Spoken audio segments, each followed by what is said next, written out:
she stepped through the doors of Ridgeway Tavern, a busy roadside bar tucked between a gas station and a line of old maple trees. She didn't look like much, at least, not to those who judged by first glance. She wore a loose gray hoodie, faded jeans, and sneakers that had seen better days. Her hair was tied in a simple bun, her face free of makeup, her posture quiet and reserved.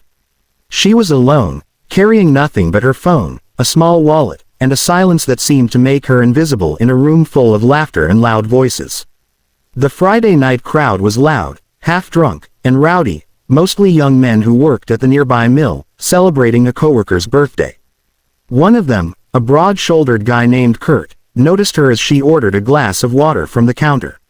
He nudged his friends, smirking. "Look at her," he said.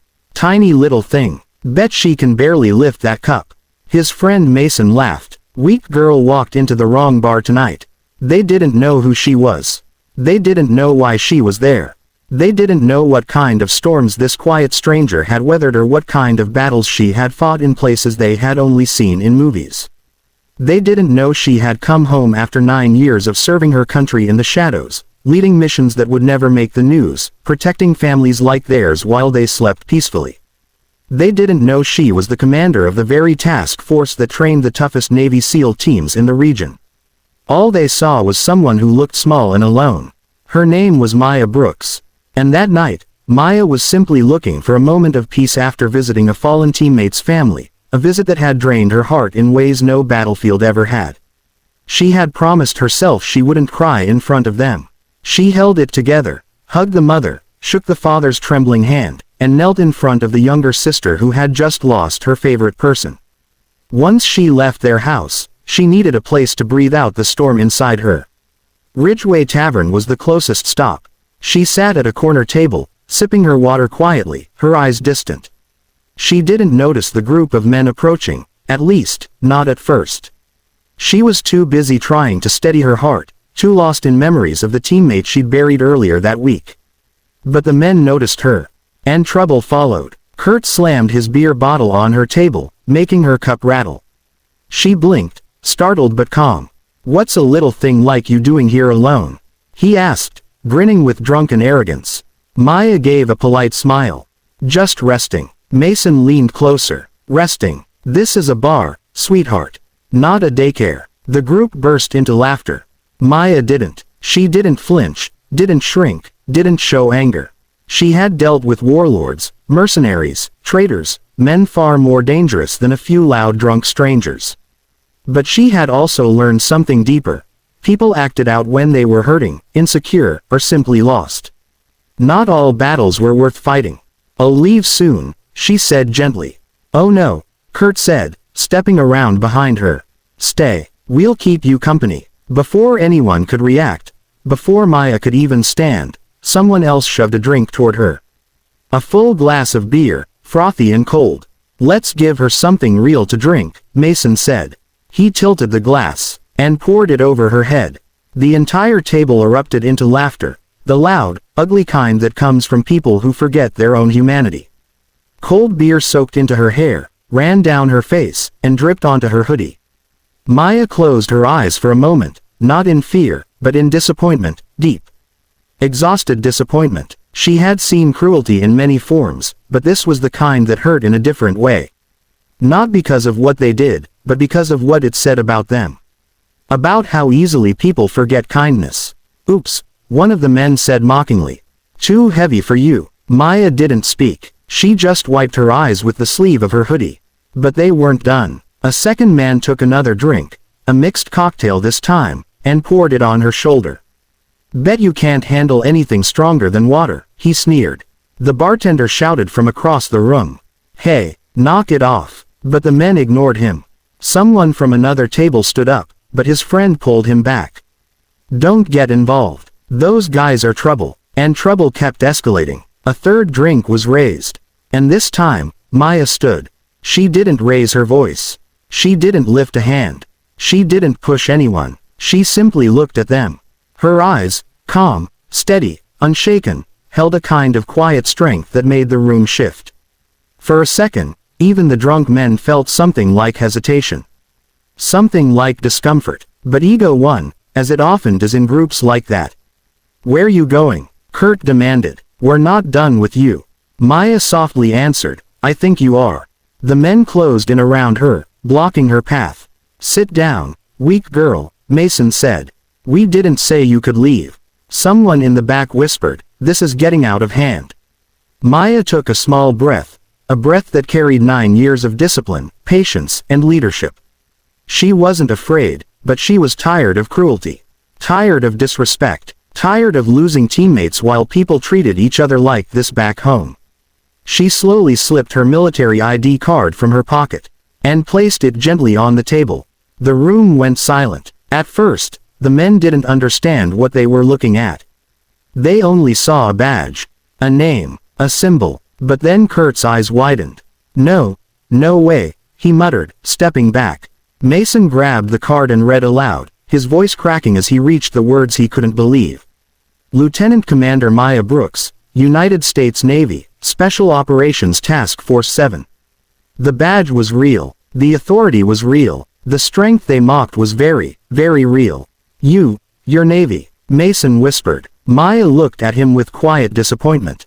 "Yes, you lead a task force?"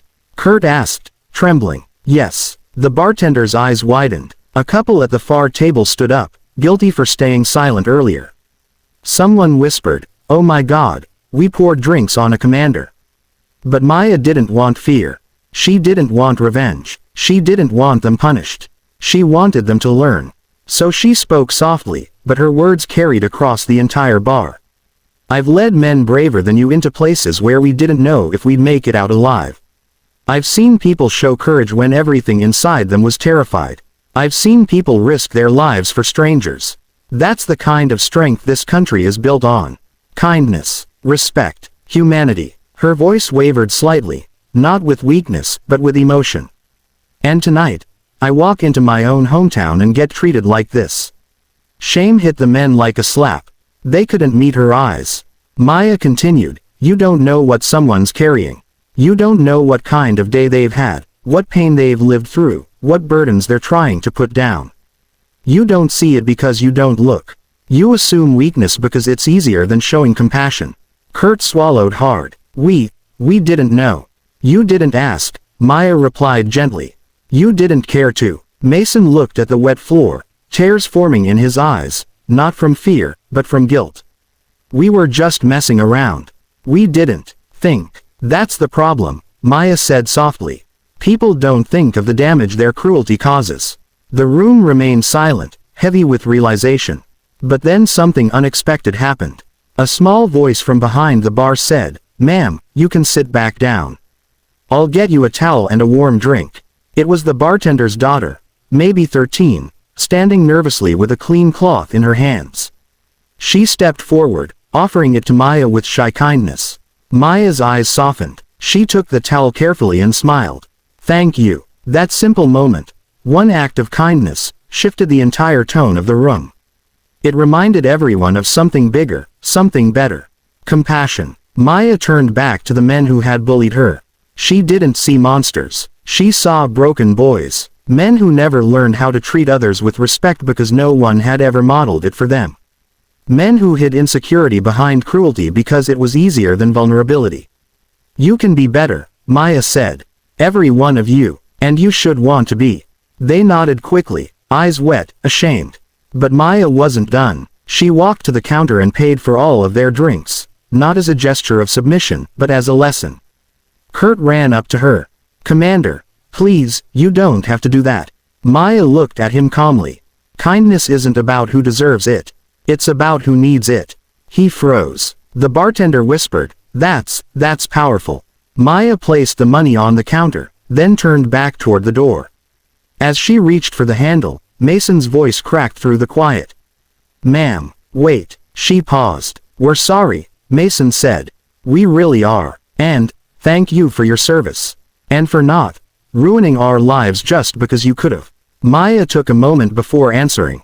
"Serve someone else in return. Just be better humans."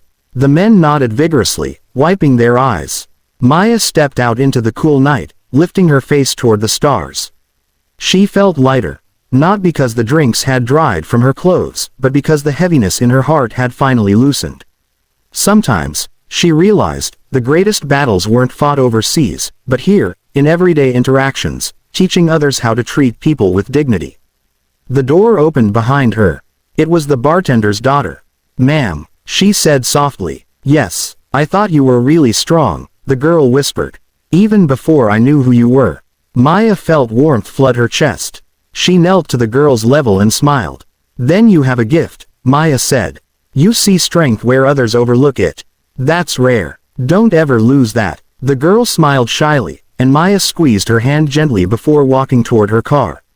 As she drove away, Maya realized something profound. Strength wasn't in fighting back, in showing power, or in winning against bullies.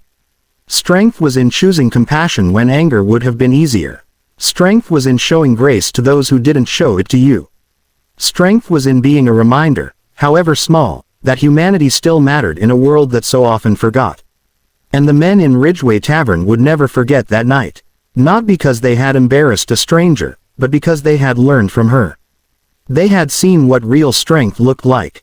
Not loud, not violent, not aggressive, but calm, compassionate, unshakable. And as word spread around town, not through gossip but through reflection, more people began thinking twice before judging, mocking, or dismissing someone who seemed weak.